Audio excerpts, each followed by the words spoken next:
You ever find yourself staring at a stock chart that's just flatlining, or even worse, dripping down, and you just feel, well, bored? But then maybe you've heard of other people who get excited? It's this wild psychological split, and that's what we're going to dig into today. How can two smart people look at the exact same market and feel polar opposite emotions? All right, so let's get right into it. This is really the core question, isn't it? Why does a market that's all over the place, totally volatile, make one person want to hide under their desk while another one is rubbing their hands together, seeing nothing but opportunity? And let me tell you, the answer has nothing to do with who's smarter. It's all about psychology, strategy, and just how you see the game. So to really get this, let's put these two mindsets side by side. You've got your bored investor. For them, it's all about the price they bought in at. Volatility? That's pure anxiety. Their focus is stuck on the past, and honestly, the main feeling is just frustration. Now, flip that.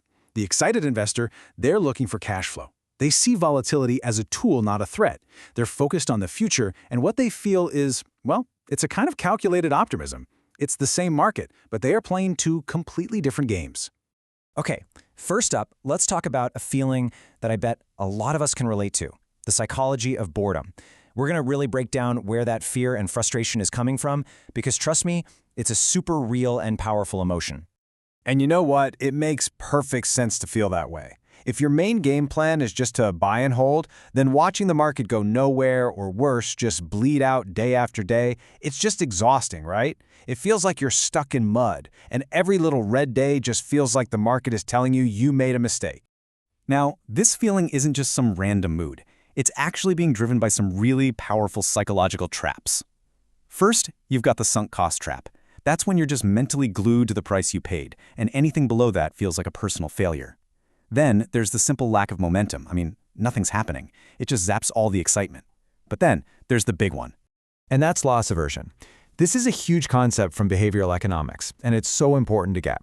Basically, psychologists have found that the pain of losing, say $100, feels about twice as bad as the joy of finding $100. So think about that. In a down market, your brain is basically on high alert for pain, 24/7. After a while, you just get burned out, and that's when the apathy, the so-called boredom, kicks in. It's like a defense mechanism. Okay, so we've laid out the problem, right? We get why it feels bad. Now, let's do a complete 180 and talk about the solution. It's time to shift our perspective and talk about finding the opportunity inside all that volatility. This is where we go from emotional to strategic. This right here, this is the absolute game changer. The really sophisticated investor stops seeing the market as just a squiggly line on a chart. That's not what it is. They see it as a system, a giant machine with moving parts. And the real opportunities? They aren't found by just watching the price go up and down. They're found by understanding how the machine actually works. And you don't have to take my word for it. The legend himself, Warren Buffett, said it perfectly.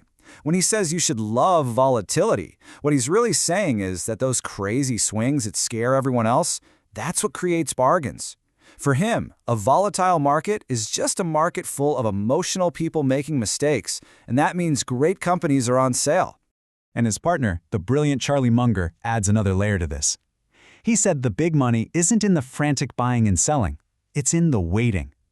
Now, in a flat or down market, that waiting isn't just sitting on your hands feeling bored. No way.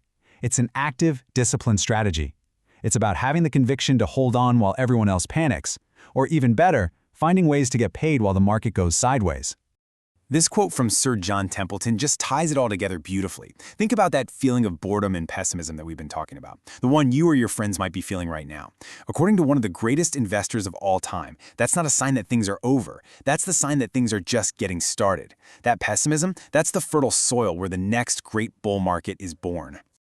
So you might be thinking, okay, that sounds great, but how do I actually do that?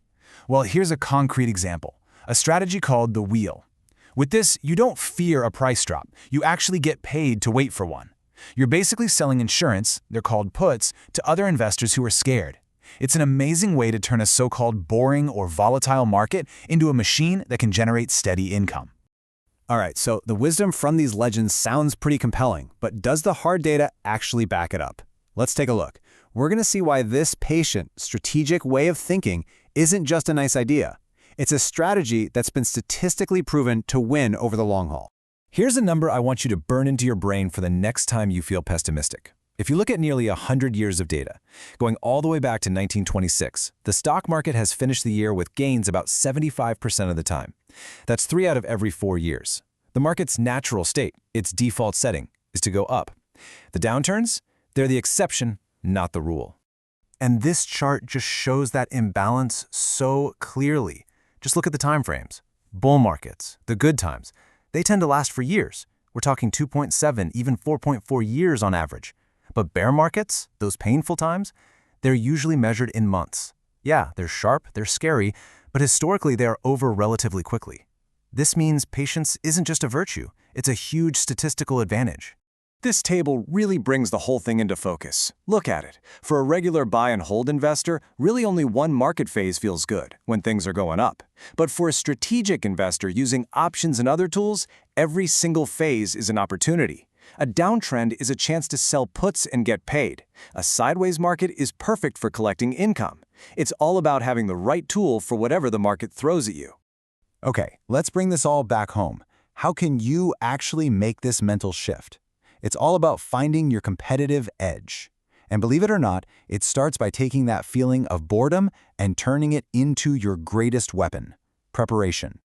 I love this reframe. Seriously, stop thinking of the market as just a casino to put your money in. Start seeing it for what it really is, the most sophisticated, real-time classroom on the planet. And you know the best part? The tuition is absolutely free when your money's on the sidelines and you're just observing and learning.